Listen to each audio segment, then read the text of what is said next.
Gente, tem um testemunho pra contar pra vocês aqui, chocante, que eu nunca imaginei que eu ia passar. Dias intensos dentro de um hospital com o Matheus. No dia, tudo começou quando eu recebi um diagnóstico na segunda, dia 18, que o Matheus tava com um nódulo no braço, que era um linfoma. Esse linfoma, ele não desaparece, ele não diminui. Ou ele fica daquele tamanho, ou ele pode aumentar com o tempo. Agora pense, Matheus, 1 ano e 3 meses, e eu pensando, meu Deus. E lá a doutora passou um encaminhamento para cirurgia. Nisso, o que aconteceu? O Senhor falou comigo no consultório que era para eu me pegar o óleo ungido, orar em cima, que eu ia ver com os meus olhos o milagre. Quando foi na madrugada desse dia, da segunda para terça-feira, ele teve uma febre muito alta e repentina, de 39,5.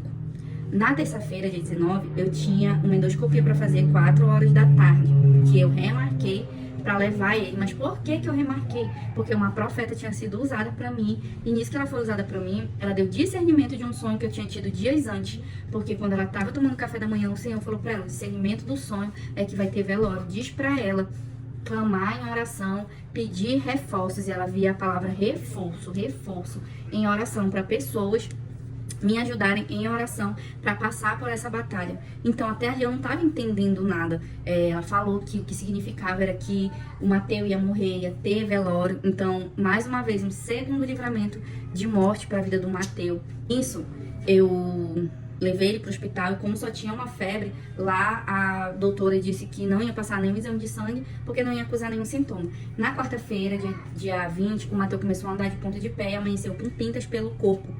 Foi quando passaram exame de sangue e o médico desconfiou de uma miosite viral por conta de ele estar andando de ponta de pé e estar reclamando de dores no pé, assim dava pra gente perceber. Quando a gente amassava, ele dizia que doía. E aí depois nós voltamos já no outro dia, porque nisso nós varamos a madrugada, chegamos em casa quase 1 hora da manhã. E a cada tipo de exame diferente, cada diagnóstico, vamos supor, você espera 3 horas no hospital, e lá eles passou outro exame, mais 3 horas no hospital, e assim o dia acaba super rápido.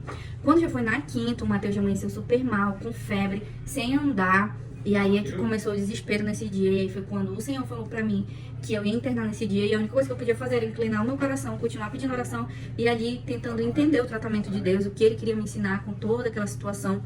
E passei o dia no hospital, e o Matheus chorando, não conseguia achar a veia, que ele é muito gordinho, a veia é muito fininha, e não dava acesso pra tomar o soro, que ele acabou não tomando, e ele teve que tomar a dipirona em líquido ao invés de na veia. E falou que se ele vomitasse, ia ter que repetir a dose. Não entendi muito bem essa parte, porque eu tava meio que anestesiada ali naquele momento e buscando entender. Buscando entender a situação, né? E aí o que aconteceu? Nisso, eu peguei e... Oi,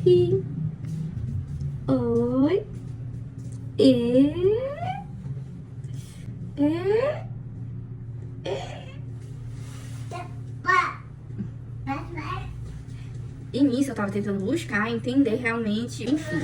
Eu só sei que quando deu 5h20 da tarde, milagrosamente, esta criança quis ir pro chão. E quando ele foi pro chão, assim, ele começou a falar que ele não tava falando, não tava andando, tava murcho, com febre. E, nossa, eu fiquei tão feliz, do nada, assim, milagrosamente, o milagre aconteceu. Sem explicação, sem nada. E aí, mas a gente ali, buscando um resultado e tudo mais, e aí ele não urinava. Aí tinha que ter essa bendita urina. Aí a gente voltou ainda em casa pra tentar coletar a urina. E aí depois nós pegamos e voltamos pra lá de novo, voltamos de madrugada. Aí deixamos já pra ir no outro dia pra ver o resultado. Fez teste de Covid, de influenza, o de urina, enfim, não deu nada. Quando foi na sexta, qual foi o diagnóstico? O Matheus super bem, como se nada tivesse acontecido, só continuava com as pintinhas no corpo.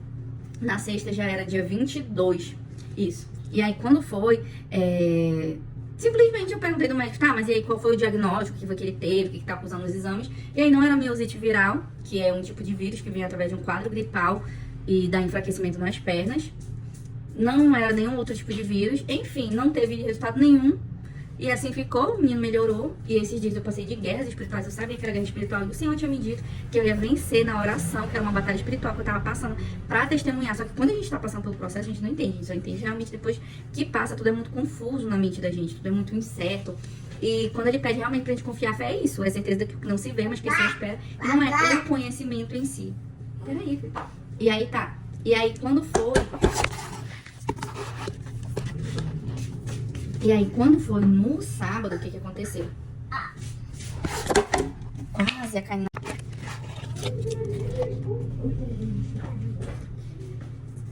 E aí, o que aconteceu? Nisso, uma semana anterior, antes de acontecer tudo isso, eu tinha visitado o SECOM, que é o Hospital do Câncer, aqui em Manaus. E nisso, lá eu olhando para aquela moça onde eu doei meus cabelos, que eu havia feito voto nazireu, o que aconteceu? Nisso, eu falei, Senhor, me ensina mesmo a dar valor à vida. E eu olhando ali a história, e só Deus pode fazer acontecer algo para mexer mesmo na estrutura da gente. E foi quando eu peguei e na sexta apareceu o nódulo no Mateu que ia precisar operar, né, que é um tumor benigno. E só que vocês sabem que o tumor benigno, a qualquer momento, tudo muda. Nem a ciência explica, nem nada explica. Você fica apreensivo. Então, só que até então ali eu não sabia o que era. Na minha cabeça, uma batida e um galinho e pronto. E aí receber aquele diagnóstico dele de vai ter que ir pra uma cirurgia, por mais que, não se preocupe, é um tumor benigno, mas mesmo assim você fica apreensivo.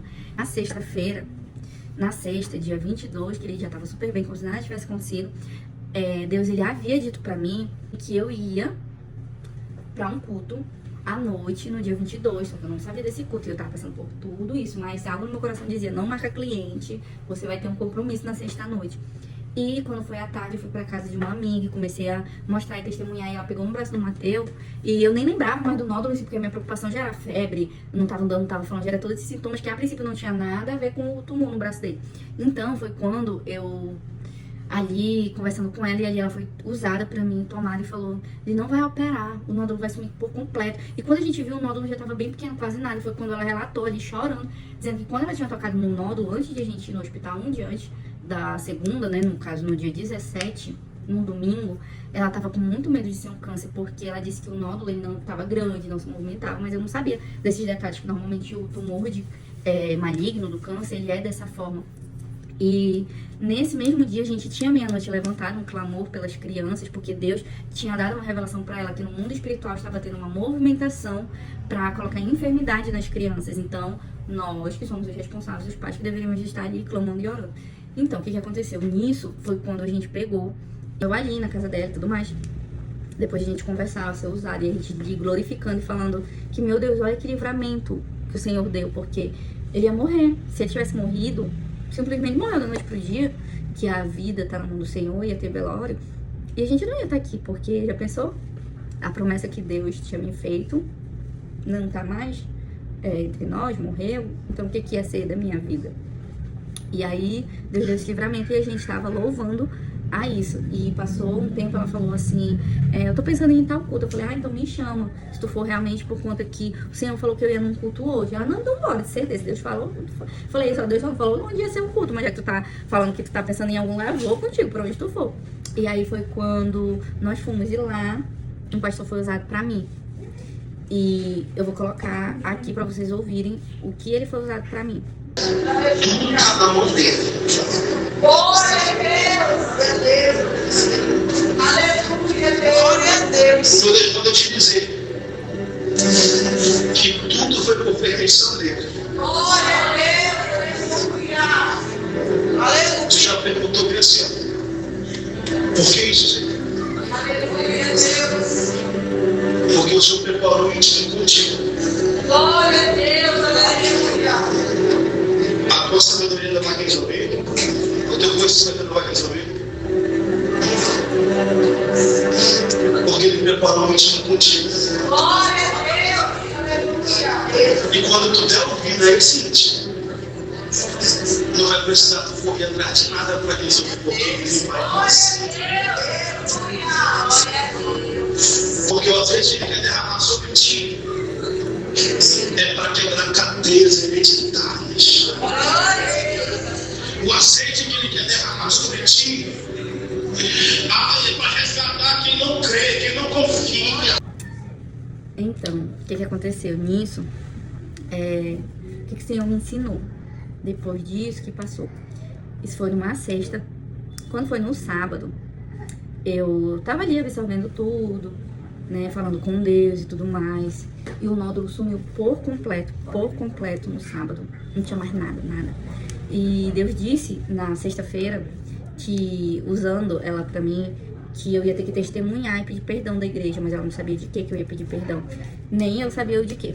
E eu pensei, meu Deus, eu pedi perdão na igreja, como assim? E aí foi quando chegou no domingo, nós em oração na igreja, na hora do apelo. Aí o Senhor falou comigo, ele disse assim, eu te chamei por atalaia, eu te chamei para abrir a boca e testemunhar os grandes feitos. Eu te chamei para edificar a vida dos irmãos. Então foi quando Deus disse assim para mim, a tua história, testemunhos, coisas que tu passa, tu precisa abrir a tua boca e falar. E Deus tinha me dito, semanas antes, te apressa em gravar vídeos. E eu sempre deixando pra depois. E é uma coisa que eu ainda tô trabalhando em cima disso. E assim foi quando eu peguei e tô atendendo o comando do Senhor, inclusive gravando esse vídeo.